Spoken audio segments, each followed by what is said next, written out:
کہتا ہوں سچ کہ جھوٹ کی عادت نہیں مجھے. السلام علیکم دوستو، عزیز و رفیقو، کیسے مزاج ہیں آپ کے؟ آج میں یہ کہہ سکتا ہوں کہ میری کانپیں ٹانگ رہی ہیں. جی ہاں، اور اس کی وجہ یہ ہے کہ میرے ساتھ جو ہستی موجود ہے وہ پورے حق سے یہ بات کہہ سکتی ہے کہ میں عظیم الرحمان عثمانی کا باپ ہوں. جی ہاں، میرے والد بزرگوار، میرے والد محترم، اس وقت میرے استاد سب سے بڑھ کر میرے ساتھ موجود ہیں، جنید الرحمان عثمانی. السلام علیکم ابو. وعلیکم السلام. کیا حال چال ہے ابو؟ کیسے مزاج ہیں؟ اللہ کا بہت کرم ہے، اللہ کا شکر ہے. سب سے پہلے تو ابو بہت شکریہ، آپ کو میں نے مجبور کر دیا ہے کہ اب آپ ایک جو ہے وہ ویڈیو میرے ساتھ بھی ریکارڈ کریں اور ایک ریکارڈ پہ آ جائے کہ بھئی ابو بیٹا بیٹھے ہوئے بات کر رہے ہیں. ہاں، بس اللہ کرے کہ صحیح طریقے سے تم اپنے اس چیز کو ریکارڈ انشاءاللہ. کر سکو. اچھا ابو، پہلے جو ہے نا، اس سے پہلے کہ ہم کوئی اور آپ سے سوالات پوچھیں، کوئی اور بات میں آپ سے جاننے کی کوشش کروں، میں یہ چاہتا ہوں کہ آپ سب کو بتائیں کہ آپ کا خاندانی پس منظر کیا ہے، اور ساتھ ہی آپ کا اپنا تعلیمی پس منظر جو کہ زیادہ تر ہندوستان سے وابستہ رہا ہے، وہ ابتدائی پس منظر کیا رہا ہے. میں چاہتا ہوں کہ وہ آپ گوش گزار کریں. ہاں بیٹا، میری پیدائش جو ہے وہ حیدرآباد دکن کی ہے، اور وہاں پر میرے والد مرحوم یعقوب الرحمان عثمانی، علامہ یعقوب الرحمان عثمانی. علامہ یعقوب الرحمان عثمانی وہاں شعبہ دینیات کے پروفیسر تھے عثمانیہ یونیورسٹی میں. تو وہ یعنی ایک طرح سے روزی کے چکر میں ہم وہاں پر، ہماری حیدرآباد دکن میں رہائش تھی، تو وہیں میری پیدائش ہوئی. لیکن آپ کا جو آبائی جو پورا خاندان ہے ہمارا، وہ تو دیوبند میں مقیم تھا. ہاں، تو کیا یہ کہنا ٹھیک ہے کہ دادا ابو جو ہیں وہ Hyderabad university as a professor جب پڑھانے کے لیے آئے، وہاں جو ہے وہ آپ کی ولادت ہوئی؟ تو آپ کی ولادت یوں تو حیدرآباد کی ہے، لیکن در حقیقت روٹس جو ہیں وہ ساری دیوبند سے. حقیقت یہی ہے، بالکل صحیح کہہ رہے ہو. یہ میرا آبائی وطن اگر ہم کہیں تو آبائی وطن جو ہے وہ ہمارا دیوبند ہی ہے، اور دیوبند ہی کی وجہ سے شاید عثمانیہ یونیورسٹی میں جو ہمارے والد مرحوم کو ملازمت ملی تھی، اس کی وجہ بھی وہی دیوبند تھی، کیونکہ ہم علامہ شبیر احمد عثمانی کے فیملی سے تھے. کس اور طرح سے ابو؟ یعنی مولانا یعقوب الرحمان عثمانی تو ہمارے سگے دادا ہوئے، تو پھول ابا سے جنہیں ہم علامہ شبیر احمد عثمانی کو پورے گھر والے، خاندان والے جو ہمارے ہیں وہ پھول ابا کے نام سے موسوم کرتے ہیں. تو علامہ شبیر احمد عثمانی کہنا بڑا مشکل لگتا ہے ہمیں، تو پھول ابا ہم کہتے ہیں. تو پھول ابا سے ہمارا کیا رشتہ تھا، کیا معاملہ؟ میرے والد کے یعنی مولانا یعقوب الرحمان عثمانی کے یہ چچا تھے، سگے چچا. سگے چچا تھے. جی ہاں. تو اس لحاظ سے یعنی میرے ایک طرح سے دادا ہوئے اور میرے پردادا اور ہوئے. تمہارے پردادا ہوئے. بالکل. تو ہم لوگوں کا جو لنک ہے دیوبند سے، آبائی وطن تو وہی تھا، سارا خاندان وہی تھا. جی. اور ہمارے ماں اور باپ دونوں بھی وہیں کے تھے. صحیح. تو ہم اس طریقے سے جو وہاں جو گئے والد ہمارے محترم، وہ صرف روزی کے اس میں، اور چونکہ وہ ایک عالم دین تھے تو ان کی لائن ہی وہی تھی. اور میرے خیال سے کوئی معمولی عالم دین نہیں بلکہ بہت جید عالم تھے. جی. اور ایک چیز جو میں بتاؤں، اور ابو میری تصحیح کیجئے گا، کہ جس وقت قیام پاکستان عمل میں آیا ہے تو ہمارے جو سگے دادا ہیں علامہ یعقوب الرحمان عثمانی، ان کو مفتی پاکستان کے طور پہ بلانے کی ایک تجویز رکھی گئی، انہیں باقاعدہ ایک انویٹیشن بھیجا گیا. اس کے بعد کچھ ایسی ہماری مشکلات تھیں، کچھ ایسی یہ کہیے کہ کچھ معاملات تھے کہ جس کی وجہ سے یہ ممکن نہیں ہوا کہ وہ آئیں. نہیں، مشکلات نہیں تھی. اچھا. حقیقت جو تھی نا وہ یہ ہے کہ ہمارے ابو تو چاہتے تھے، اچھا، ہمارے ابا تو پاکستان آنا چاہتے تھے، لیکن ہماری والدہ محترمہ جو تھیں انہیں اپنے وطن سے، آبائی وطن سے بے انتہا محبت تھی. انہیں ہندوستان سے بہت محبت، ہندوستان سے بہت محبت تھی، اور آبائی وطن سے خصوصاً محبت تھی، یعنی دیوبند سے. تو وہ یہ کہتی تھی کہ میں نے ساری زندگی یہاں گزاری ہے حیدرآباد دکن میں، تو اب اگر آپ وہاں چلے جائیں گے تو میں تو اپنے وطن میں جا ہی نہیں سکتی. تو وہ ان کے دماغ میں زیادہ تر یہ تھا کہ میں دیوبند جاؤں. لیکن اصل جو خدا چاہتا ہے نا بیٹا وہ ہوتا ہے کہ انہیں اگر یہ معلوم ہو جاتا کہیں اس وقت کہ میرے شوہر کی زندگی بہت تھوڑی ہے اور یہ وہاں جانے کے بعد ان کا انتقال ہو جانا ہے، تو یقین کرو شاید میں یقین رکھتا ہوں کہ میری ماں کبھی نہیں کہتی. اور بعد میں وہ یہ کہا بھی کرتی تھی غالباً ہاں بالکل کہ اگر مجھے یہ علم ہوتا تو میں یہی چاہتی کہ بھائی سب بچے سبھی پاکستان آ گئے. بالکل. لیکن یہ کہ بہرحال لیکن بتانے کا صرف مقصد یہ ہے. تو ظاہر ہے بہت ساری تفصیل ہے، میرے ذہن میں بھی بہت سے سوالات، لیکن میں ٹاپکس سے ہٹنا نہیں چاہ رہا. بہت ساری چیزیں جو میں اپنے والد سے اس مختصر وقت میں پوچھنا چاہتا ہوں. لیکن بتانے کا مقصد یہ ہے کہ علامہ یعقوب الرحمن عثمانی یہ نہیں کہ چونکہ میرے دادا ہیں تو میں نے ان کو جو ہے نا کوئی ایک بڑا سپر ہیرو بنا کر پیش کرنا ہے، بلکہ فی الواقع وہ ایک انتہائی علم دوست اور انتہائی قابل احترام نام ہے جن کو قائد اعظم نے اور علامہ شبیر احمد عثمانی نے مفتی پاکستان کے طور پہ پاکستان بلانا چاہا. تو ایک بڑی ہستی. اچھا ابو، اس کے علاوہ بھی مجھے ایک کردار جو بہت اچھے لگتے ہیں ان کے بارے میں بھی تھوڑا سا بتائیں. یہ ابھی خیال آیا ہے مجھے، یہ میرے ذہن میں نہیں تھا پہلے. اور وہ جو چچا تھے ہمارے جو اپنے آپ کو جنت کا طوطا کہتے تھے، ان کا کیا معاملہ ان کا کیا معاملہ تھا؟ اچھا بیٹے، وہ صوفی ٹائپ کے آدمی تھے. صوفی سے زیادہ ملا جیون مجذوب کہیے نا. مجذوب یعنی بچپن سے ان کو مجذوب تھے وہ. اور ملا جیون کہا کرتے تھے ہمارے ہاں. ان کا وہ نام تھا ملا جیون. اور میرے سگے چچا تھے وہ. اچھا. بالکل سگے. اچھا. یعنی میرے اور بھی ان کی بھائی ویسے سوتیلے بھائی بھی تھے. جی جی. لیکن سگے چچاؤں میں میرا ان کا نام آتا ہے ملا جیون کا. اور وہ بچپن سے مجذوب تھے. جی. اور ان سے جو میری یادیں وابستہ ہے نا، یہ حقیقت تھی کہ انہیں الہام ہوتا تھا. جی.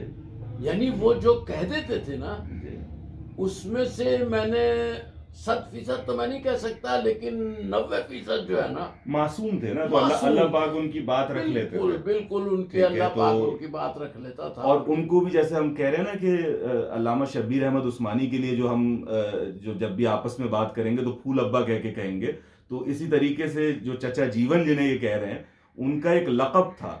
اور وہ خود بھی یہ دہراتے رہتے تھے کہ مجذوب تھے، جنت کا طوطا. اور غالباً ان کی قبر مبارک پر بھی جو ہے نا وہ جنت کا طوطا جو ہے نا وہ بالکل ان کا. اور یقین کریں آپ کہ وہ کراچی میں، وہ بھی کراچی میں آ گئے تھے. تو کراچی میں نے ان کے پیچھے گاڑیاں دوڑتی ہوئی دیکھی ہیں. وہ تلاش کرتے تھے کہ یار وہ، لیکن ظاہر ہے وہ چونکہ مجذوب تھے تو انہیں تو اس معاملے میں کوئی تھا ہی نہیں کہ کوئی گدی نشینی ہو یا کوئی معاملہ ہو. وہ تو یعنی بالکل معصوم، صرف ایک نماز کا ہوش تھا. اور وہ کوئی میٹھا پسند کرتے تھے. کیا میٹھا؟ میٹھا تو ہر چیز، ہر میٹھا. ہاں میٹھا تو مٹھائی وغیرہ تو ان کی خاص وہ تھی، اس میں قلاقند. اچھا. بس ساری دلچسپی یہ تھی کہ وہ جو ہے نا میٹھا کھاتے تھے اور اپنا نمازیں ادا کر رہے ہیں، عبادات میں لگے ہوئے، لیکن ذہنی طور پر وہ یعنی میں کہہ رہا ہوں کہ جذب کی کیفیت میں رہتے تھے. اپنے رشتہ داروں کو بھی سب کو پہچانتے نہیں تھے. اچھا. بس جو بالکل قریب کے وہ ہوتے تھے ان کو پہچان جاتے تھے. جیسے آپ ان کے پاس جاتے تو کیا کہتے؟ میں نے کہا چچا مجھے آپ نے پہچانا؟ تو بڑے اس سے مسکراتے تھے اور ان کی بڑی بڑی آنکھیں. اور بڑا ان کے اندر ایک طرح کا جذب ہوتا تھا. آپ ان سے آنکھیں ملا نہیں سکتے تھے. تو وہ بڑے مسکرا کے کہا کرتے تھے، کہنے لگے ہاں بھائی یعقوب کا بیٹا. بھائی یعقوب کا بیٹا جنید. تو ماشاء اللہ. اور خود اپنے بارے میں کہتے تھے نا میں جنت کا طوطا. ہاں اپنے آپ کو جنت کا طوطا کہنے لگے. اچھا عجیب و غریب قسم کے انسان تھے. انہیں مسجد، عبادت اور اللہ کا نام بس 24 گھنٹے. یعنی میں نے ان کو رات کو بھی اگر کبھی اپنے پاس دیکھا ہے انہیں تو اس وقت بھی ان کی زبان چلتی ہوئی ہوتی تھی. ان کا وہ میں کہتا ہوں وہ قلب جاری تھا.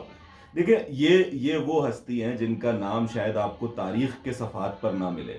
یعنی تاریخ کے صفحات پر ہمارے اپنے ہی خاندان میں بہت بڑے بڑے نام ہیں، جن میں سے میں نے بتایا کہ دادا ہیں یعقوب الرحمن عثمانی، پردادا ہیں علامہ شبیر احمد عثمانی. ٹھیک ہے، بڑے بڑے نام ہیں. کیوں؟ کیونکہ یہ علمی کام کر رہے تھے.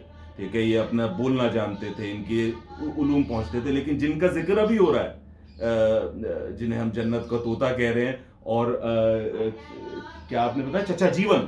ٹھیک ہے، چچا جیون جنہیں ہم کہہ رہے ہوتے تھے، تو وہ مجذوب انسان ہے، ایک سادہ انسان، لیکن کیفیت کے اعتبار سے شاید ہم باشعور لوگوں سے کہیں بلند. اچھا ابو اس کے علاوہ بھی بڑے بڑے نام آتے ہیں خاندان میں؟ ہاں اللہ کا شکر ہے کہ خاندان میں ہمارے اور بھی اللہ کا بڑا کرم ہے اس کا. اتنے زیادہ مشہور تو نہیں تھے کہ جن کو ہم علامہ شبیر احمد عثمانی سے ملائیں، لیکن بہرحال وہ بھی ابو میں آپ کو بتاؤں ابھی اب مولانا عامر عثمانی صاحب تجلی کے جو بالکل جنہوں نے نکالا تھا تجلی رسالہ جو دیوبند سے نکلا کرتا تھا، مدیر اعلیٰ اس کے نکالنے والے، اور علمی کام کے حوالے سے ان کا ایک بہت بلند مقام ہے. میں جانتا ہوں کہ آپ میں سے جو جانتے ہیں ان چیزوں سے دلچسپی رکھتے ہیں وہ پہچانتے ہوں گے مولانا عامر عثمانی کو ان کی شاعری کے حوالے سے بھی اور ان کے علمی کام کے حوالے سے. یقیناً. اچھا ان کی جو ایک ابو مجھے سب سے زیادہ کوالٹی لگی چچا عامر عثمانی کی، وہ یہ لگی کہ انہوں نے بھی اپنی غلطی کو بڑا برملا جو ہے وہ قبول کیا. یعنی اگر کوئی غلطی ہو گئی علمی کام میں تو یعنی پہلے انہوں نے مولانا ابو العلا مودودی کے اوپر بہت شدید تنقید کی. یعنی قلم ان کا بڑا کاٹ والا تھا، تو مودودی صاحب پر بڑی شدید قسم کی تنقید، اور اس کے بعد انہوں نے جو چیزوں پہ غلط تنقید کر گئے تھے وہ اس وقت تو کسی نے نوٹ نہیں کیا، لیکن اس کی پھر بربلا معافی بھی مانگی، اس کو جو ہے نا ریکٹیفائی بھی کیا اور سارا کچھ کیا. اچھا یہ بھی میں بتاؤں، میرے جو دوسرے چچا ہیں جو کہ مولانا عامر عثمانی کے چھوٹے بھائی ہیں، یوسف عثمانی، وہ کراچی ہی میں ہوتے ہیں. اور میں یہ کہہ سکتا ہوں کہ میں نے بچپن میں انہی سے کہانیاں سنی ہیں، ان کے پاس جا کے بیٹھتا رہا ہوں. ہمارے محلے میں ہی رہا کرتے تھے جہاں پہ اس وقت ہم بیٹھے ہوئے آپ سے بات کر رہے ہیں. ابھی حال میں انہوں نے اپنا گھر چینج کیا. تو چچا یوسف عثمانی جو ہے وہ مولانا عامر عثمانی کے سگے بھائی ہیں، اور ہمارا گھر بھی جو ہے نا وہ بالکل یوں ملا ہوا ہے. ہمارا آج تک جو ہے نا ملنا جلنا وہ اسی طریقے سے ہے جیسے کہ ایک گھر کی مانند ہو. اچھا ایک اور بڑی ہستی ابو، چچا شمس نوید عثمانی، بالکل آپ صحیح پکڑے. وہ تجلی میں بھی انہوں نے مضامین لکھے ہیں جی. اور جہاں عامر عثمانی اپنی تحریروں میں تھوڑا سا کسی بیماری کی وجہ سے یا کسی اس میں اگر وہ نہیں لکھ پاتے تھے، جیسے کیا ہم مسلمان ہیں، ایک خاص ان کا مضمون ہوا کرتا تھا. اچھا. جو تجلی میں چھپتا تھا اور بہت پاپولر تھا وہ. اچھا. ہاں بہت پاپولر تھا، کیا ہم مسلمان ہیں کے نام سے وہ آتا تھا. تو اس وقت ان کو چچا شمس نوید عثمانی جو ہے نا ان کی وہ تحریر کو لکھا کرتا. اچھا تو وہ ٹیک اوور کر کے اتنا یعنی وہ مضمون. اچھا مولانا شمس نوید عثمانی تقابل ادیان آپ کے سگے چچا ہیں، تو تقابل ادیان کے حوالے سے بہت جانے جاتے ہیں. یعنی کمپیریٹیو ریلیجنز، میں نے ذاکر نائک صاحب کو، میں نے ڈاکٹر اسرار احمد صاحب کو ان کا نام لے کر کوٹ کرتے ہوئے سنا. اور ان کی جو کتاب ابھی جو طارق صاحب ہیں جو انڈیا کے ہیں، وہ ہندوؤں میں انہوں نے بڑا کام کیا ہے بھائی. جی انڈیا کے جو ہندو تھے ان لوگوں میں انہوں نے بڑا کام کیا اور بہت مسلمان بنائے لوگوں. سنا ہے بڑے بڑے گاؤں جو ہیں، بڑے گاؤں، پورے گاؤں کے گاؤں جو ہیں وہ مسلمان ہو جاتے تھے. اور اگر آپ ان کا کام دیکھنا چاہتے ہیں تو جو اس وقت مجھے ان کا پورا نام یاد نہیں آ رہا، بڑے پیارے علم دوست اسکالر ہیں اس وقت انڈیا سے، طارق صاحب، جو چچا شمس کے جو ہیں وہ اسٹوڈنٹ بھی ہیں اور وہی اس روایت کو اس وقت آگے چلا رہے ہیں. تو انہوں نے ان کی ایک کتاب بھی چھاپی ہے کہ اگر اب بھی نہ جاگے تو، ٹھیک ہے. تو یہ شاید ٹائٹل تو بڑا عجیب سا لگتا ہے، اگر اب بھی نہ جاگے تو، لیکن جب میں نے وہ پڑھی ہے کتاب تو فی الواقع یعنی مجھے لگتا ہے کوئی بھی علم دوست انسان جو کہ تقابل ادیان سے دلچسپی رکھتا ہے اور بالخصوص ہندو دھرم یا سناتن دھرم کے بارے میں کچھ جاننے میں دلچسپی رکھتا ہے تو اسے اس کتاب کو پڑھنا چاہیے. اور اس میں انہوں نے جس طریقے سے اپنی پوری تحقیقات کو پیش کیا وہ ان کے علمی قد کو نمایاں کرتا ہے کہ بھائی یہ صرف کوئی ذاکر کی طرح سے کوئی ایک معاملہ نہیں تھا کہ صرف بولنا جانتے ہو، بلکہ ایک تحقیقی مزاج رکھنے والے بڑے انسان تھے اس میں. تو اس طرح کے کئی نام ہیں الحمدللہ. تو ابو یہ تو خاندان کے بارے میں ہو گیا، اس طرح تو چلتی رہیں گی چیزیں ساری. میں کچھ اور چیزیں بھی آپ سے جاننا چاہتا ہوں. میرے لیے ابو، میں آپ سے بارہا اکیلے میں تو یہ بات کہتا رہا ہوں کہ آپ نے زندہ افراد میں میرے لیے ایک رول ماڈل کا ہمیشہ سے کردار ادا کیا. میں آپ کے سے سیکھتا رہا. آج بھی کسی مشکل میں پھنستا ہوں تو سوچتا ہوں کہ یار ایسے مرحلے پر ابو کیا کرتے، ٹھیک ہے، وہ کس طریقے سے اس چیز کو دیکھتے. تو آپ نے ہماری ایک تربیت کا ایسا اہتمام کیا جس پر ہم اپنی قسمت پہ بھی نازاں ہوتے ہیں اور اللہ کا کہ حضور شکر گزار بھی ہوتے ہیں کہ بھائی ایسے ہمیں والدین میسر آئے. اور میں ہمیشہ کہتا ہوں میرے والد میرے استاد ہیں سب سے بڑے، اور میری والدہ میری مرشد ہے. تو ابو کہنے لگے کہ یہ تم کیا چلاکی کرتے ہو, ایک کو استاد کہہ دیا ایک کو مرشد. تو میں نے کہا بھائی دیکھیں, استاد سے آپ سوال کرتے ہیں, استاد سے آپ بحث کرتے ہیں, استاد سے پھر آپ جواب لیتے ہیں, پھر آپ کو بات سمجھ آتی ہے. یہ کام ابو کا ہے. ابو ہم سے بحث کرتے ہیں دوستوں کی طرح, خوب گفتگو ہوتی ہے, اور پھر کوئی بات دلائل سے ثابت ہوتی ہے اور خود بھی مان جاتے ہیں. نہیں, میری بات اگر زیادہ دلائل سے ثابت ہو گئی تو خود مان لیں گے. یہ استاد ہے.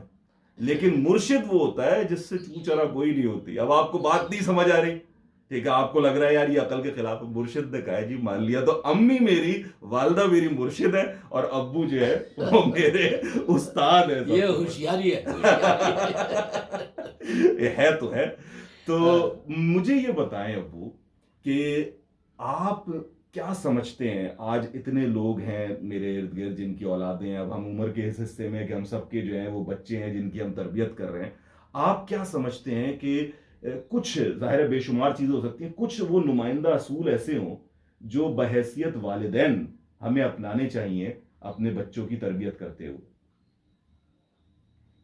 بیٹا یہ تو خیر تم لوگوں کی ایک وہ ہے کہ تم اپنے ماں باپ کو اتنی عزت دیتے ہو اور ان کی اتنی عزت, اتنا تو نہیں ہے جتنا تم کہہ رہے ہو. لیکن حقیقت جو ہے نا وہ یہ ہے کہ میں چونکہ بچپن میں ہی میرے والد فوت ہو گئے تھے. جی. جب یہ دیوبند گئے حیدرآباد دکن سے, تو یہ وہاں جا کے ان کی زیادہ عمر نہیں ہوئی اور اس کے بعد وہ فوت ہو گئے تھے.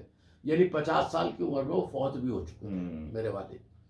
تو نتیجہ یہ ہوا کہ ہم یتیم ہو گئے, اور ہم یتیم تو نہیں, ہمارا باپ ہمارے نہیں رہے, ماں نے ہمیں پالنے کی کوشش کی.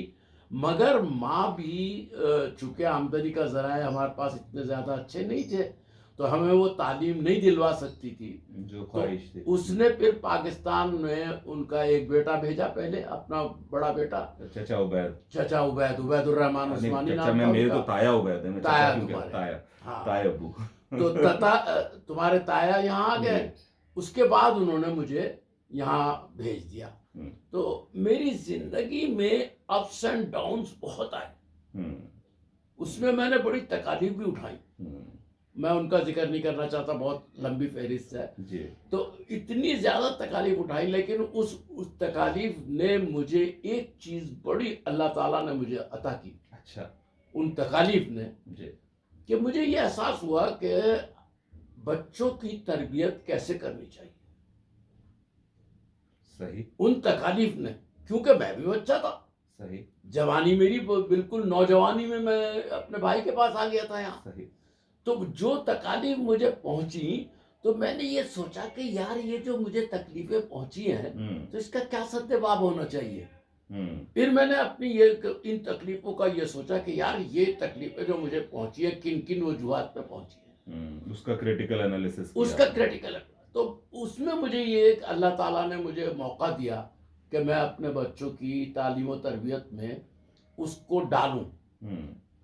سب سے پہلے جو چیز میں نے محسوس کی وہ یہ کی, کاغذ قلم سنبھالنے, یہ بہت اہم بات ہے. سب سے پہلے کیا محسوس کی کہ آپ کو اپنی اولاد کے ساتھ جو ہے وہ اس طرح نہیں چلنا چاہیے کہ جس میں صرف مار پیٹ, جس میں صرف نصیحت, جس میں صرف آپ کو سبق دینا مقصود ہو.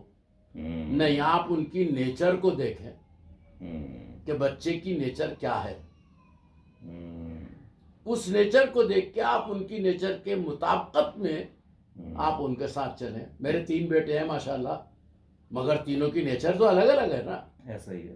تو ہم نے اس کو سب سے زیادہ میں نے مقدم رکھا. گویا آپ نے بجائے اس کے کہ آپ اپنے ذہن میں جو آپ کے خواب سجے تھے اس کا اطلاق اپنے بچوں پر کر دیتے, آپ نے یہ سمجھا کہ ہر بچہ یا ہر انسان اپنے وجود میں, ادراک میں دوسرے سے مختلف ہوا کرتا ہے, تو اس کا جائزہ لیا آپ نے اور بچے کی تربیت اسی کی ذہنی ساخت کے مناسبت مطابق کی.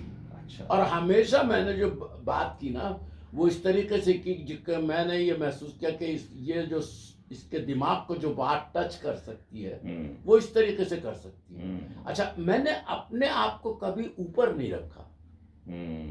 یہ میں نے کبھی نہیں سوچا کہ یہ چھوٹا بچہ ہے, ابھی یہ اتنا بڑا ہے, ابھی اس کو سمجھ نہیں ہے, ابھی اس کو وہ نہیں ہے. نہیں, میرے دماغ میں آئی کہ اگر چھوٹا بچہ ہے اور بات اگر صحیح کہہ رہا ہے تو اسے مجھے بھی ایکسیپٹ کرنا چاہیے اور مجھے اس کے سامنے اس بات کا میرے اندر اتنا جذبہ ہونا چاہیے کہ میں کہوں کہ ہاں یار میں غلط تھا، زبردست، اور آپ جو ہے نا یہ بات تمہاری صحیح ہے. زبردست. اچھا یہ ایک عمر میں آتی ہے بچے میں جا کے، جی، جو شروع بچپن سے تھوڑی ہوتا ہے وہ. ہاں شروع میں تو آپ کو اس کی انگلی پکڑ کے چلانا انگلی پکڑ کے چلانا پڑتا ہے. ہوں. تو وہاں میں نے انگلی پکڑ کے بھی چلایا، ہوں، میں نے اس کی نفسیات کو دیکھتے ہوئے اس کے مطابقت میں بھی چلایا، اور جتنی میری اللہ تعالیٰ نے مجھے سکت دی تھی اس میں نے سب کچھ ڈالنے کی کوشش کی. اچھا اس پہ مجھے ابو ایک بات یاد آ رہی ہے اس سے پہلے کہ میں بھول جاؤں، کہ یہی جو بات آپ کہہ رہے ہیں کہ جب بچہ چھوٹا ہوتا ہے تو یہ کہنا تو آسان ہے کہ بھائی ڈسکشن کرو، جو آپ نے ہمیشہ کی ہے ہمارے ساتھ، لیکن بچے بھی جو ہے نا ان کی ایک عمر ہوتی ہے جس کے بعد وہ یہ ساری چیزیں کر سکتے ہیں. اس سے پہلے تو انگلی تھام کے انہیں سکھانا ہے کہ بھائی یعنی ہوتا کیا ہے ڈسکشن. ابھی تو یہی نہیں پتا کہ ڈسکشن کیا ہے، فیصلہ لیا کیسے جاتا ہے، اعتماد کیسے آتا ہے، یہ تو پہلے سکھایا جائے گا نا تبھی تو آئے گا.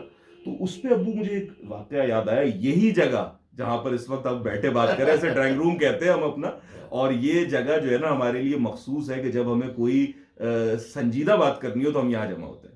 ٹھیک ہے، یعنی وہ پھر ٹی وی کے سامنے نہیں ہوگی، ٹھیک ہے، وہ ادھر کمرے میں بند کمرے میں ہم بیٹھ کے بات کریں گے. تو ابھی بھی مجھے کوئی مشکل نہیں پیش آئی کہ بھائی کہاں ریکارڈنگ کروں. میں نے کہا بھائی یہی ڈرائنگ روم میں، فوراً آیا، ہم نے ٹھک اپنا موبائل لگایا اور ریکارڈنگ شروع کر دی. تو ایک واقعہ میں سنانا چاہتا ہوں، آپ کو یاد دلانا چاہتا ہوں کہ مجھے یاد ہے کہ میں بہت چھوٹا تھا، اور کیا عمر تھی یہ تو یاد نہیں، لیکن یہ مجھے یاد ہے کہ میں نے نیکر پہنی ہوئی تھی، ٹھیک ہے، اور میں باہر کرکٹ کھیل رہا تھا، ٹھیک ہے، اور تو یقیناً کافی چھوٹا تھا، اور میں ادھر کھیل رہا ہوں اور اپنا تمام چیزیں کر رہا ہوں، اور ایسے میں جو ہے وہ کسی نے آ کے مجھے بتایا بھائی تمہارے ابو بلا رہے ہیں تمہیں. اچھا ابو کا معاملہ یہ ہوتا تھا کہ زمین آسمان ایک ہو جائیں، یہ کبھی ہمارے جو شام کا وقت ہوتا تھا نا اس میں نہ ہمیں یہ پڑھنے دیتے تھے، ٹھیک ہے، نہ کوئی سنجیدہ، کہتے تھے نہیں یہ کھیل کا وقت ہے، تم نے لازمی کھیلنا ہے. تو وہ میں الٹا ہو رہا ہوتا تھا، ہم کہتے تھے کہ ابو ابھی پڑھائی کا نہیں، بعد میں پڑھنا، ابھی باہر جاؤ جا کے، اور کچھ نہیں میں تو جا کے چکر لگا کے آؤ. تو یہ ابو کا ہوتا تھا. تو ایسے میں ابو کا شام کے وقت ہمیں بلا لینا یہ ایک غیر معمولی سی چیز تھی. تو میں بھاگا پہنچا تو دیکھا اسی ڈرائنگ روم میں ایک محفل سجی ہوئی ہے، سارے لوگ بیٹھے ہوئے ہیں، یعنی گھر والے اور سب جمع ہے. اس کا مطلب ہے کہ کوئی بڑا معاملہ درپیش ہے.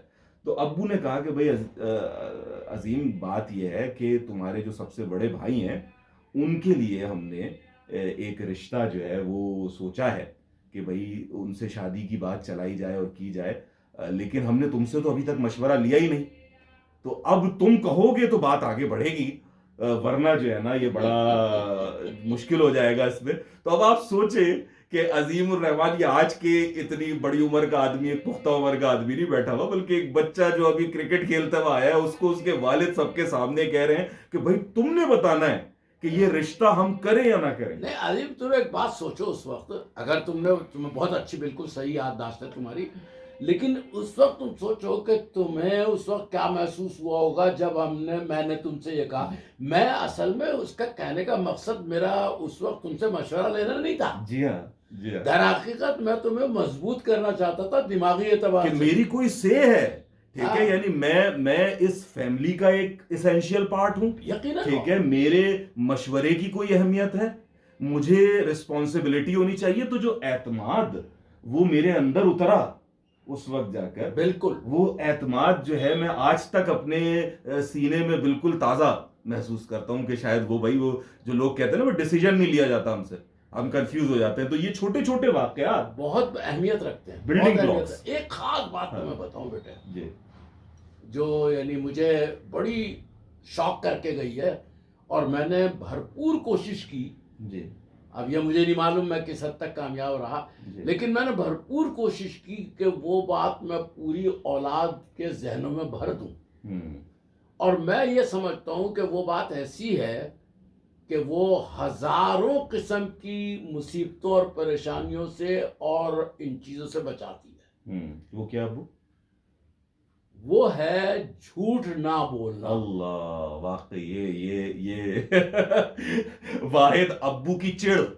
ابو کہتے ہیں کہ دنیا کا سب سے بڑا بھی کوئی تم سے جرم ہو گیا ہے تو تم آ کر مجھے سچ سچ بتا دو، بالکل. ہو سکتا ہے میں تمہیں ڈانٹوں، ہو سکتا ہے میں تمہارے کان مروڑوں لیکن تم مجھے اپنے ساتھ کھڑا پاؤ گے کہ اس سے نکلنے سے یا اس کا سدباب کرنے میں تمہاری مدد کروں گا. لیکن جھوٹ بولا تو یہ ابو کیا کہتے ہیں کہ تمام گناہوں کی یہ ہزاروں گناہوں کی ایک جڑ ہے, جڑ ہے, ماں ہے یہ, ماں ہے یہ. اگر آپ نے بچوں کو یہ سکھا دیا کہ جھوٹ نہیں بولنا ہے جی تو میں انہیں یہی بات میں نے کہا دیکھو ہو سکتا ہے وقتی طور پر تمہیں تکلیف بھی پہنچے, جی وقتی طور پر تمہیں, لیکن جب بھی تمہارا سر اٹھے گا نا تو تمہیں اپنے ایک اچھا محسوس کرو گے سچ بول کے.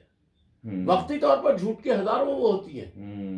تو میری آخری کوشش یہ رہی ہے, آخری, کہ میں بچوں کے ذہنوں میں یہ بات بٹھا دوں کہ یار جھوٹ مت بولو, سچ بولو, وقتی تکلیف برداشت کر لو.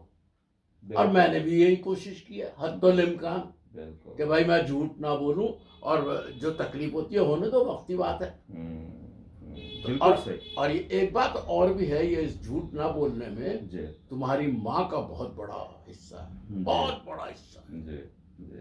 میں کبھی اتنا اپنی جوانی میں امی کے اندر تو مجھے تو ایسا لگتا ہے شاید امی کو اگر مجبور بھی کیا جائے نا کہ بھائی جھوٹ بولو, ان سے بولا ہی نہیں جاتا, نہیں بولا جاتا. ٹھیک ہے, وہ تو یعنی ہمارا تو معاملہ یہ ہوتا ہے نا, ہم جھوٹ نہیں بولتے تو اپنے ارادے سے نہیں بول رہے, تو وہ بیچاری بول ہی نہیں سکتی, نہیں بول سکتی, تو بالکل ہی مرشد ہے بھائی, وہ حقیقت ہے. وہ تو اس کی ہر انسان سے کچھ لیتا ہے نا انسان, اگر انسانیت ہو اس میں اور اس کے اندر سیکھنے کا مادہ ہو تو ہر انسان دوسرے انسان سے کچھ چیزیں لیتا ہے. اور یہ چیز آپ میں بہت ہے. ہاں میرے اندر, یعنی حالانکہ ابو مجھے بھی جو ہے نا, میں تقریریں کرتا رہا ہوں تو مجھے ہمیشہ کہتے ہیں میرا ڈیبیٹر سن, لیکن یہ ڈیبیٹر سن کے جو جینز ہیں نا وہ آئے انہی سے ہیں.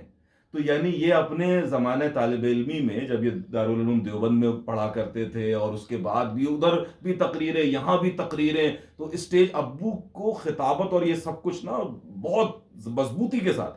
لیکن ایک مباحثہ کرنے والا آدمی بڑا ضدی ہو جاتا ہے بعض اوقات, یعنی مجھے خود بھی اپنے آپ پر بار بار نظر ثانی کرنی پڑتی ہے. لیکن والد کا معاملہ یہ ہے ابو آپ کا کہ آپ جو ہیں وہ ہمیشہ ڈسکشن کرتے ہیں, اور اگر آپ پر دلائل سے بات واضح ہو جائے تو یہ بات نہیں دیکھتے کہ سامنے والا آپ کی اولاد ہے, ٹھیک ہے, یا ملازم ہے یا کیا ہے, پوری قوت سے پہلے اپنی غلطی کا اعتراف کرتے ہیں, پھر فی الواقع اپنی تصحیح کر لیتے ہیں.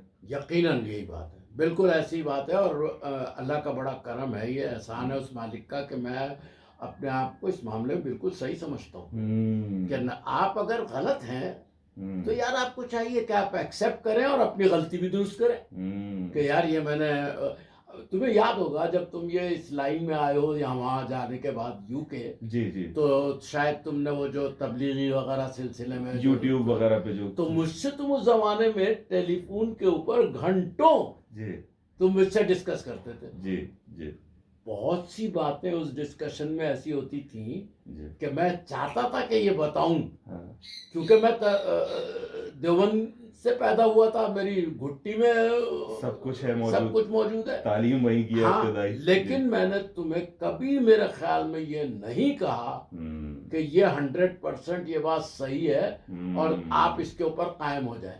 اتنے سارے واقعات ہیں ابو آپ سے منسلک کہ مجھے فی الواقع اس وقت اسٹرگل کرنی پڑ رہی ہے کہ میں اپنے آپ کو کیسے روکوں. میں آپ کو 2 واقعات جو ہے نا سناتا ہوں. ایک تو دیکھیں یہ یوٹیوب چینل جس پہ اس وقت آپ مجھے دیکھ رہے ہیں, ٹھیک ہے, اس کے اوپر جب میں نے ابتدا کی تو فیس بک پہ تو لوگ مجھے جانتے تھے, تو بڑی عزت سے عظیم بھائی آپ بہت اچھے.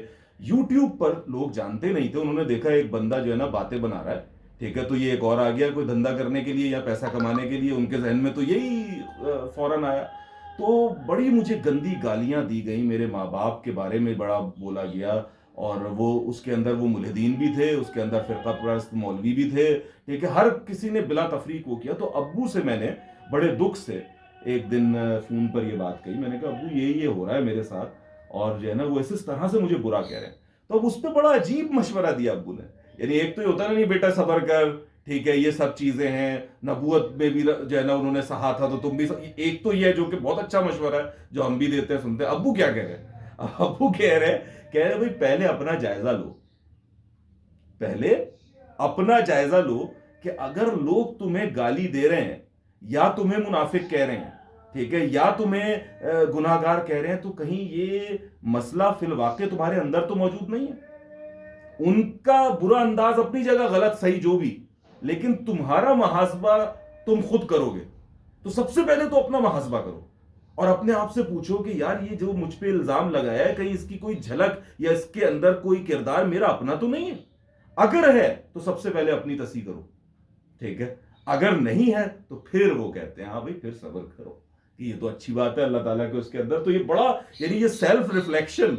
تو لوگ مجھے کہہ رہے ہوتے عظیم بھائی کیسے, میں ابو کو کہہ رہا تھا, میں نے کہا ابو آپ کیسے کر لیتے ہیں یہ ساری چیزیں. میں جو اپنے اوپر اپناتا تھا وہی میں نے تم لوگوں کو بتایا. اچھا اور ایک اور چیز بھائی, معذرت یہ ہو سکتا ہے آپ کہیں کہ اب میں بہت باتیں بناتا ہوں اور ابو کو بولنے دوں کرنے دوں, لیکن یہ تو میں بتاؤں گا کہ ابو بھول جائیں گے اور ابو کی یادداشت میں نہیں ہوتی چیزیں, وہ میری یادداشت میں ہوتی ہے. تو میں اپنے والد کی وہ چیزیں بتانا چاہتا ہوں. تو ابھی انہوں نے ایک بات یہ کہی ابو آپ نے کہ آپ دیوبند کے حوالے سے, چونکہ آپ نے وہیں تعلیم بھی حاصل کی ابتدائی, آپ نے چیزیں دیکھی, آپ ایسے علماء کے خاندان میں پیدا تھے تو بے شمار چیزیں آپ کو معلوم تھی. آپ چاہتے تو مجھے اس وقت روک کر وہ کر دیتے, لیکن آپ نے مجھے آپ نے یہ دیکھا کہ یار یہ سنسیئر ہے, میرا بچہ کچھ غلطی نہیں کر رہا, کوئی بہت اس میں نہیں گر رہا, تو اسے تجربہ کرنے دو, تحقیق کرنے دو, تحقیق سے اپنے نتائج قائم کرنے دو. پھر میں بریکٹ لگا, اپنے نتائج قائم کرنے دو. آپ نے ان نتائج کو ہائی جیک نہیں کیا.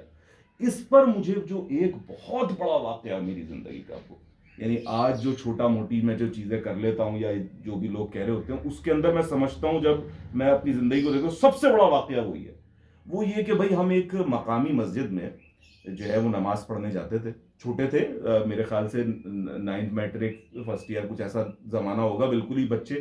اس میں جب خون ابال رہا ہوتا ہے نا 18 سے 23 سال کی عمر میں, آپ کے ہارمونز بھی جم مارتے ہیں, آپ کو ون ویلنگ بھی کرنی ہوتی ہے اور آپ کے جو ہے نا وہ نظریات بھی, ہر طرف شدت ہوتی ہے. مذہبی ہوا تو شدید مذہبی, ملحد ہوا تو شدید ملحد. تو یہ معاملہ ہوتا ہے. تو اس عمر میں ابو جب آپ نے ہمیں سمجھا رکھا تھا کہ بھائی مساجد سب اللہ کی, ٹھیک ہے, نماز پڑھو, اس بات میں مت پڑھو کہ یہ جو ہے نا وہ تکفیری ہے اور یہ جو ہے نا وہ بدعتی ہے اور یہ جو ہے نا وہ شیعہ ہے اور یہ سنی ہے. تو آپ نے اس چیز کی تفریق نہیں رکھی. تو میں بہرحال اپنی مقامی ایک مسجد میں نماز پڑھنے جاتا تھا, تو وہاں پر جو ہے وہ ایک حلقہ سا بن جاتا تھا جہاں پر وہ کچھ حدیثیں پڑھ کر سناتے تھے. تو وہ اس حلقے میں بیٹھنے لگا. تو وہ حلقہ جب ختم ہو جاتا تو وہ جو نوجوان ہیں ان کو روک لیا جاتا. ان میں سے ایک میں بھی تھا, اور وہ ہمارے ذرا مخالف مسلک, مخالف تو نہیں کہنا چاہیے, مختلف مسلک سے جو ہے نا وہ مسجد تھی وابستہ. تو وہاں پر انہوں نے مجھے یہ یقین دلانا شروع کر دیا ان حدیثوں کے ذریعے کہ بھائی تم جس مسلک سے وابستہ ہو وہ تو گستاخان رسول کا جو ہے نا وہ فرقہ ہے, ٹھیک ہے, اور تم تو گستاخ ہیں اور یہ بہت ہی برے لوگ ہیں. اور اس کے لیے انہوں نے حدیثیں سنائی. تو نتیجہ کیا ہوا, میرے نوجوان ذہن کے اندر ایک نفرت پیدا ہو گئی, ٹھیک ہے. میں اس بات پر وہ ہو گیا کہ میں کس کافر گھر میں پیدا ہو گیا ہوں, ٹھیک ہے, کس کافر گھر میں پیدا ہو گیا ہوں. اور میں باقاعدہ روتا تھا. اور مجھے یاد ہے کہ ایک دن ایسا ہی تھا کہ میں مغرب کو رو رہا تھا, بیٹھا ہوا وہیں پہ ایک بینچ تھی, وہاں بیٹھا روتا رہا. پھر میں گھر واپس آیا شدید اس میں. اس دوران ابو یہ بات جانچ چکے تھے کہ بھائی کچھ گڑبڑ چل رہی ہے, ٹھیک ہے. بالکل بالکل. تو میں آیا ہوں تو ابو نے اسی ڈرائنگ روم میں کہا کہ بھائی ذرا آؤ تو عظیم, تم ذرا ہمیں بتاؤ کہ تم ماشاءاللہ آج کل بہت نماز پڑھ رہے ہو, بہت ساری چیزیں دین کی طرف تمہارا رجحان ہو, تو ہمیں بھی کچھ اچھی باتیں بتاؤ. تو اس طرح سے ابو نے مجھ سے بات کہی. اور میں نے پہلے تو بڑی کوشش کی کہ نہیں کروں, لیکن پھر جب مجھے مجبور کیا تو میں نے پہلے ہی یہ کہا, میں نے کہا آپ تو کافر ہیں, ٹھیک ہے, آپ لوگ تو جو ہے نا گستاخ ہیں رسول کے, ٹھیک ہے. اور میری بدقسمتی کے میں ادھر پیدا ہو گیا, یہ میری کیفیت. اور میرے بڑے بھائی بیٹھے, والد بیٹھے, اور میں جو ہے نا وہ فل کوسوں, اور ابو جو ہے وہ مسکرا کے سن رہے ہیں, ٹھیک ہے. کوئی بحث نہیں, کوئی ڈانٹ نہیں, کوئی. بھائی کو بھی روک دیا کہ خبر, وہ اس کی فوراً کھل گئے, تم ابو کے سامنے ایسے کیسے نہیں بولنے دو اسے. بھائی لو بھیا بولے جا رہے ہیں اور ہم اپنی پوری طاقت کے ساتھ. تو ابو نے کہا کہ اچھا کیسے تم نے ایک کیا. اب ہم نے حدیثیں سنانا شروع کر دی, احادیث, کہ دیکھیں یہ یوں ہے, یہ ایسے ہے, یوں ایسے ہے. تو ابو پوچھتے ہیں, کہتے ہیں کہ اچھا یہ جو حدیث تم نے سنائی یہ کس کتاب سے ہے, ٹھیک ہے, یہ کس کتاب سے ہے.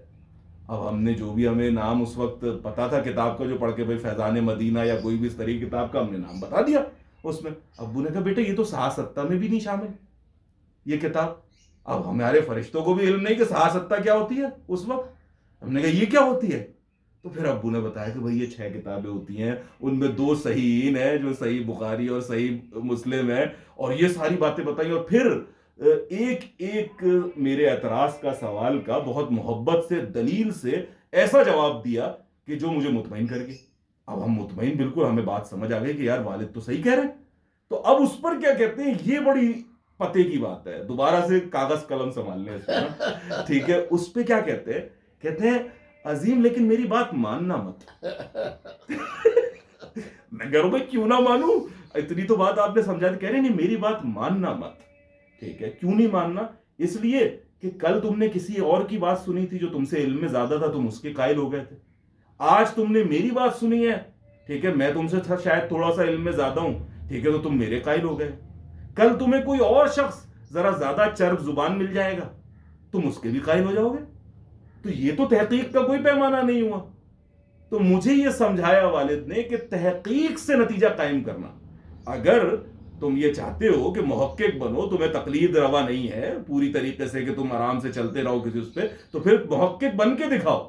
اور اس کے لیے پھر تمہیں قرآن حکیم بھی سمجھنا ہے, اور سب سے پہلے اگر حدیث پڑھنی ہے تو صحیح بخاری سے. اسلام کی جڑ ہی یہ ہے. جی آرام سے. آپ اس کو یہ نہ سوچیں کہ یہ کوئی میں نے کہہ دیا تو وہ ہے, لیکن آپ اگر مسلمان ہونا ہے, اگر سچے مسلمان ہونا ہے, تو آپ کو اپنی پوری دماغی صلاحیتیں استعمال کرتے ہوئے یقین کے درجے پر پہنچنا چاہیے کہ اللہ ایک ہے, اس کے رسول یہ ہیں, اور یہ کلمہ طیبہ یہ ضروری ہے, نماز ایسے. میرے کہنے کا مقصد یہ ہے کہ جب تک کہ آپ دل اور دماغ کو ایک جگہ اکٹھا نہ کر لیں اور اس کے مطابقت پہ آپ اگر وہ تب وہ دین بنتا ہے. ورنہ ایک موروثی طور پہ تو آپ مسلمان چلے آ رہے ہیں, عبد الرحمان اور فلانا رحمان اور فلانا, تو یہ مسلم کے گھر پیدا ہو گئے تو عبد الرحمان, ہندو کے گھر پیدا ہو گئے تو رام پرکاش, کرسچن کے ہو گئے تو کرسٹوفر. لیکن یہ موروثی مذہبیت ہے, ایک باقاعدہ شعوری دریافت, بالکل, کہ پڑھ کر آپ کو لگے کہ ہاں بھائی. میں یہ سوچتا ہوں, کبھی اللہ معاف کرے اگر میں غلط ہوں, کوئی میں عالم دین نہیں ہوں, کوئی بڑی وہ چیز نہیں ہوں, لیکن میں یہ سوچتا ہوں بیٹا کہ حضور اکرم صلی اللہ علیہ وسلم کے دور میں صرف ایک ہی اسلام تھا, ایک ہی قرآن تھا, ایک ہی اسلام تھا, ایک ہی کلمہ تھا, کوئی فرقہ نہیں, کوئی وہ نہیں, کچھ نہیں. تو یار ہم تو اس کے پیروکار ہیں. تو اب اگر ہم کسی ایسے بچے کو جو ابھی مکمل طور پر بالغ نہیں ہوا ہے, سمجھدار نہیں ہوا ہے, اس کو ہم یہ کہہ کے کہ میاں نہیں بس یہی تمہارا دین ہے اور تمہارا یہی ایمان ہے, جو کہ عموماً ہوتا ہے, تو میں اس کا قائل نہیں ہوں. میں کہتا ہوں ہر انسان کو, ہر فرد کو خود بذات خود اپنی اتنی تحقیق کرنی چاہیے کہ بھائی میں جس مذہب پر ہوں آیا وہ صحیح ہے بھی یا نہیں ہے. چاہے وہ کسی مذہب سے ہو, چاہے وہ کسی فرقے سے ہو, کسی مسلک سے ہو, اسے ایک اوپن ریسرچ کرنی چاہیے. اور پھر اگر اس پر بات دلائل سے واضح ہوتی ہے کہ بھائی یہ بات غلط ہے تو غلط کہے, صحیح ہے تو صحیح کہے, اور اس پر آگے بڑھے. اور یہ ایک محققانہ مزاج ہے جو ہمارے ہاں تو کہیں گم ہے, ٹھیک ہے, اس کو دیکھتے ہی نہیں ہے. تو اچھا ابو, ایک بات آپ اور بھی کہا کرتے تھے جو مجھے آپ نے ایک طریقے سے میرے شعور میں بٹھا دی, کہ عظیم گناہ کو کبھی جسٹیفائی مت کرنا.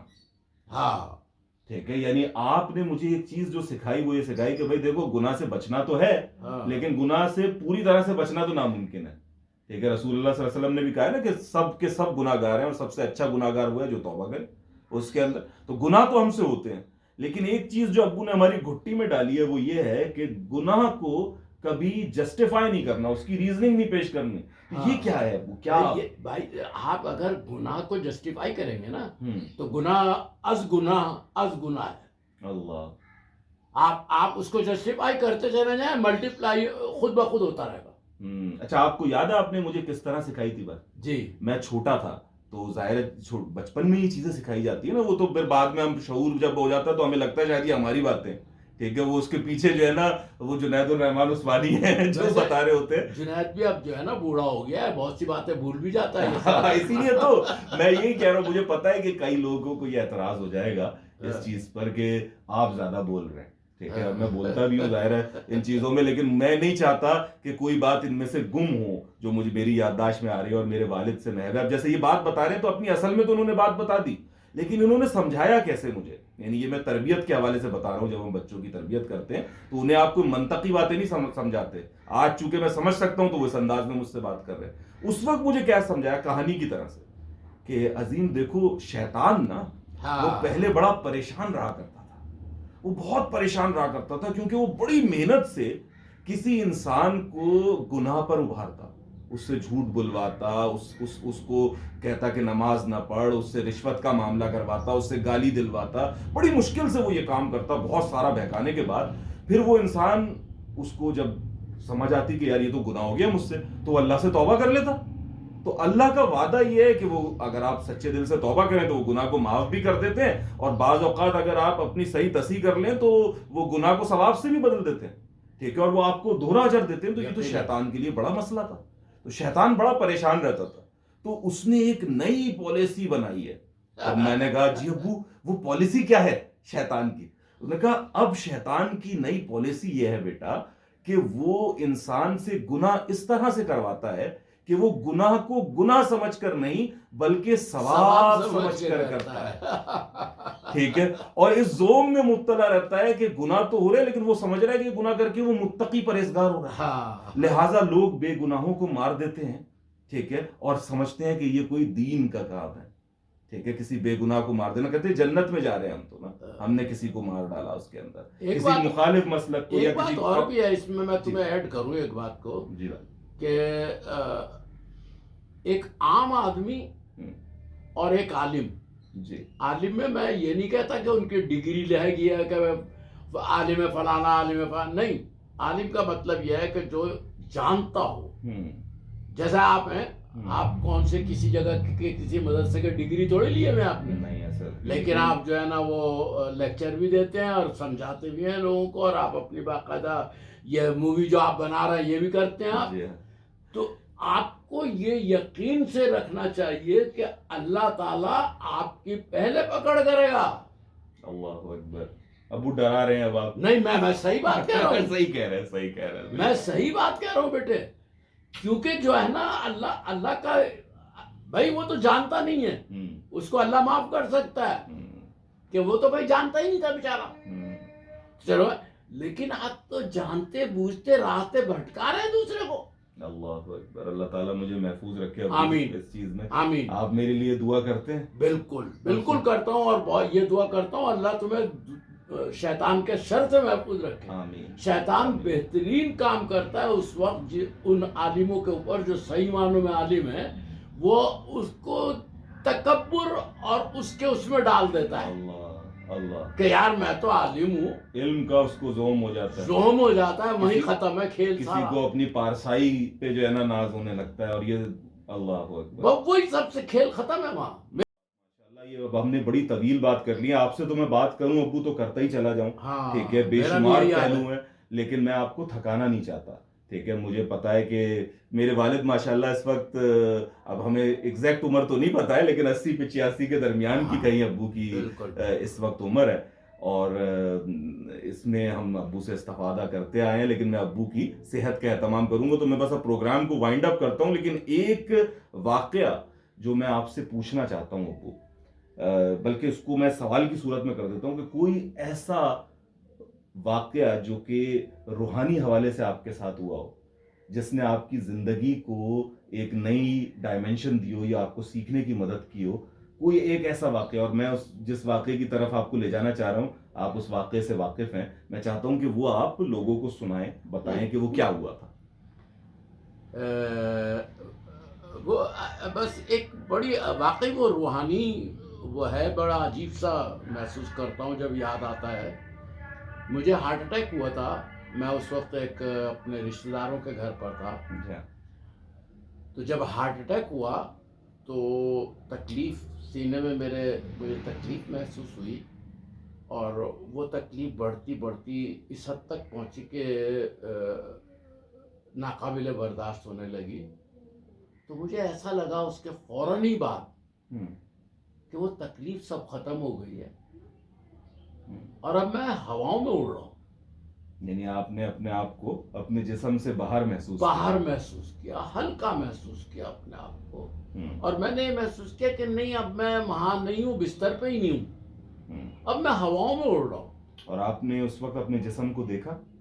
نہیں, میں اس وقت اتنا وہ نہیں تھا اس میں. مجھے وہ جو ہواؤں میں میں اڑ رہا ہوں, آپ یقین کریں اس کی وہ لذت تھی کہ مجھے باقی کوئی چیز نہیں سمجھ میں آ رہی تھی کہ میں کیا ہوا تھا کیا نہیں ہوا تھا. کوئی بات ایسی اس وقت ذہن میں نہیں تھی. یعنی بالکل آپ ایک عجیب پرلطف کیفیت میں تھے, اور آپ کو یہ یقین ہے آج تک کی تاریخ میں جب بھی میں آپ سے بات کرتا ہوں کہ یہ ایک شعوری کیفیت تھی, کوئی دماغ کا دھوکہ نہیں تھا, بلکہ آپ کو یہ محسوس ہوا کہ اب آپ اس جسم سے نکل کر ہواؤں میں اڑ رہے ہیں. اور یقین کرو عظیم صاحب کہ وہ لذت شاید میرے خیال میں کبھی مجھے ایسی لذت کسی اور چیز میں نہیں ملی. اور مجھے ناگواری ہو رہی تھی جب میرے کان میں کوئی نیچے سے کسی رونے یا چیخنے کی آواز آئی, چھوٹی موٹی آئی ہے مجھے, میں نے محسوس کیا ہے کہ کوئی رو رہا ہے یا چیخ رہا ہے, تو وہ مجھے ناگواری ہو رہی کہ یار یہ کیوں کر رہے ہیں, میں اتنا خوش ہوں, میرے اتنا بہترین میں مزہ آ رہا ہے مجھے, فرسٹ کلاس میں ہوا میں اڑ رہا ہوں اور بہترین کیفیت میں. تو آپ یقین کرو اس کیفیت کے دوران مجھے ایک بہت چیخ کسی آواز آئی, اور وہ میری بیوی کی آواز تھی. میری والدہ اس دوران جو ہیں وہ دعا کر رہی تھی ٹھیک ہے نیچے, اور والدہ یہ بتاتی ہیں, ان کا بیان یہ ہے کہ وہ اس وقت چیخی ہیں ابو کے لیے, جب وہ دعا کرتے ہوئے ایک جذبات میں, یہ چیخ جو ہے ابو سن رہے ہیں اس حالت میں جس میں یہ کہہ رہے ہیں کہ وہ اپنے جسم میں موجود نہیں ہے. یہ چیخ ان تک پہنچی ہے جس میں وہ واپس آنے کو کہہ رہی ہیں ابو کو. میں اس وقت مجھے ایسا لگا عظیم کہ بالکل جیسے کوئی دھڑ سے گر جاتا نا نیچے, کسی نے پکڑا اور لا کر واپس جسم میں, ایسے جیسے میں وہاں سے ایک دم گرا ہوں نیچے, اور وہی بستر, وہی تکلیف, وہی پریشانی, دوبارہ سے اسی کیفیت میں آ گیا. تو یعنی میں آج تک ایک بات سوچتا ہوں نا, تو مجھے ایسا لگتا ہے جیسے روح اسی طریقے سے نکلے گی. اور وہ میری روح ہی تھی, پتہ نہیں کیوں مجھے یقین ہے, اب اللہ بہتر جان سکتا ہے کہ ہماری موت کس طرح سے ہوئی اور کیا اس کا طریقہ کار ہوگا, ہم نہیں جانتے, اللہ بہتر جاننے والا ہے. اس کو ابو بہت سے لوگ نیئر ڈیتھ ایکسپیرینس کے نام سے موسوم کرتے ہیں. تو سوشل میڈیا پر بھی, یوٹیوب پر بھی اگر آپ نیئر ڈیتھ ایکسپیرینس لکھیں تو آپ کو ہزاروں ایسے لوگوں کے بالکل ایک ہی تفصیل جو آج آپ نے سنائی ہے وہی تفصیل آپ کو کم و بیش ملے گی, کہ جیسا لوگوں نے محسوس کیا جو ان کے ساتھ معاملہ ہوا سے وہ نیئر ڈیتھ ایکسپیرینس, یعنی موت کے وقت جب لوگوں کو کلینکلی ڈیڈ بتا دیا ڈاکٹرز نے کہ بھئی یہ کلینکلی ڈیڈ ہو چکے ہیں, اس وقت وہ کسی وجہ سے وہ دوبارہ سے واپس آئے, انہیں ریٹریو کیا گیا وہ بجلی کے جھٹکے سے یا کسی اور چیز سے, تو واپس جب آئے تو انہوں نے بتایا کہ بھئی ہمارے ساتھ یہ کیفیت گزری جس کا آپ ذکر کر رہے ہیں. اور اس سے ملتے جلتے کچھ لوگ جو ہے نا, وہ جب ان کو شعور کی حالت میں بھی ہو جاتا ہے, میرے 2 دوست ایسے ہیں جن کے ساتھ یہ معاملہ ہوا ہے, وہ آؤٹ آف باڈی ایکسپیرینس ہے, وہ بھی اس سے ملتا جلتا ہوتا ہے کہ جس میں انسان جسم سے باہر آ جاتا ہے لیکن اس میں پھر وہ اپنے جسم کو بھی دیکھ رہا ہوتا ہے, اس کی بڑی تفصیلات ہیں. لیکن یہ بڑا اہم ابو واقعہ, آپ کو کتنا فیصد یقین ہے کہ یہ آپ کے ذہن کا دھوکہ نہیں تھا یا تھا؟ 100% یقیناً میرے ساتھ ایسا ہوا ہے. آپ اتنے ریشنل آدمی ہیں, یعنی آپ کو تو یہ پروف کرنا بھی مشکل ہو جاتا ہے کہ فلانی کسی جگہ جن ہے یا کوئی اس طریقے سے, تو آپ نے یہ بات کیسے مان لی, کیوں اتنا کیسے یقین ہے آپ کو؟ اس طرح سے یقین ہے کہ وہ جو کیفیت تھی نا میری, وہ میرے ذہن کے ہر پردے کے ہر اس پہ لکھی گئی کہ میرے ساتھ ایسا ہوا, اب ایسا ہو رہا ہے, اب یہ ہو رہا ہے, اب ہواؤں میں اڑ رہا ہوں. اور وہ چونکہ میں پڑھا لکھا بھی ہوں, بہرحال میرے تھوڑی بہت تو علمیت ہے, تو وہ مجھے ایسا, میں نے بہت سوچا اس کے بعد کہ یہ ہوا کیا میرے ساتھ, کیا یہ کوئی ہلوسینیشن تھی, کیا یہ کوئی نظر کا دھوکہ تھا, کوئی میڈیکل لوچا تھا, لیکن یہ آپ نے نہیں, میرے یقین کی حد تک یہ بات ہوئی کہ نہیں یار, ڈیتھ ہونی ہے تو ایسی ہی ہونی ہے, کیونکہ میرا تو روح پہ ایمان ہے کہ روح تو ہے بھائی جو عالم ارواح میں جائے گی, برزخ جسے کہہ لیں, برزخ کہہ لیں آپ اسے, کیونکہ آپ موت تو دماغ سے وابستہ ہے نا, دماغ سے ہی موت ہوتی ہے, اور پھر روح اصل چیز ہوتی ہے. اب تمہیں وہ سوال بھی لوگوں نے پوچھا تھا شاید تم سے یا کسی اور سے کہ جی ایک آدمی کی ڈیتھ ہوئی جی اور وہ سمندر میں تھا، ہاں آس پاس کوئی نیچی تھی، اس سے تو مچھلیاں کھا گئی، جی اس کا تمام جسم جسد خاکی جو ہے وہ چلا گیا. اب اس پہ عذاب قبر کیسے ہوگا؟ جی اگر کہ عذاب قبر ہے، اگر عذاب قبر ہے جیسا کہ ہے، یعنی اگر جن کے اوپر آنا ہے جی آنا ہے جی اللہ تعالیٰ ہمیں تو محفوظ کہنے رکھے. لگے بھائی وہ عذاب قبر کیسے ہوگا ان لوگوں کے اوپر، اور قبر میں سوال و جواب کیسے ہوں گے؟ تو وہ اسی روحانی وجود کے اوپر بیت رہی ہوگی آپ کے بقول. یقیناً میرا خیال یہ ہے. تو ابو دراصل جو بات کرتے ہیں نا، ہماری ٹرمینالوجی ذرا الگ ہوتی ہیں. ہم کہتے ہیں جی کانشیس بینگ. ابو سے جو میری بہت اس واقعے پہ بات ہوئی ہے، اور یہ بڑے ہی کریٹیکل مائنڈ ہیں. یعنی آپ ان کو یہ نہ سمجھیں کہ جو ہمارے ہاں تو ہر کوئی ذرا سی کوئی ماورائی بات ہو جائے، ذرا کوئی روحانی بات ہو جائے تو آدمی ہاں وہاں جنات ہیں. ہاں ابو ان چیزوں کو قائل کرنا کسی بات پہ وہ جوئے شیر بجا لانے کے مترادف ہے. ابو نہیں مانتے اتنی آسانی سے ان باتوں کو، وہ بہت زیادہ کریٹیکل انالائز کرتے ہیں.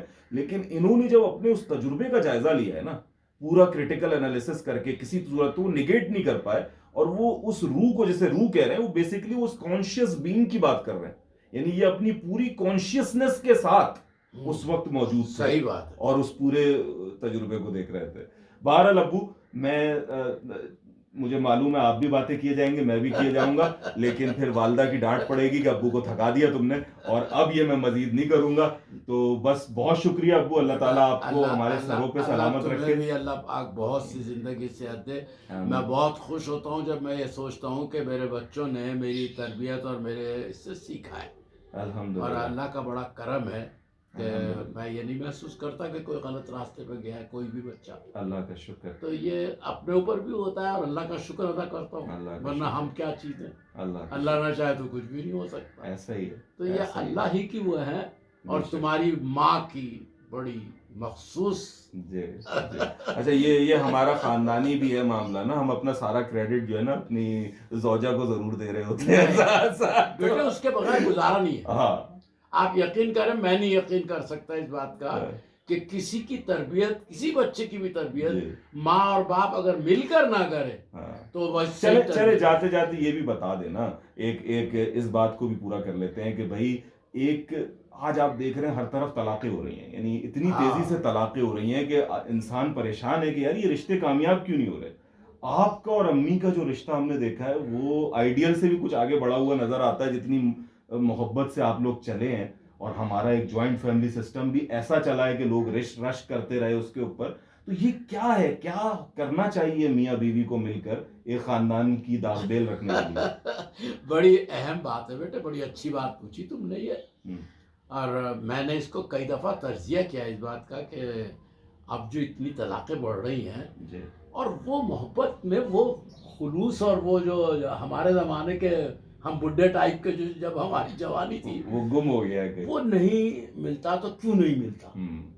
تو اس میں بہت سی وجوہات ہیں، لیکن سب سے اہم وجہ جو مجھے لگی ہے نا وہ ہے قوت برداشت.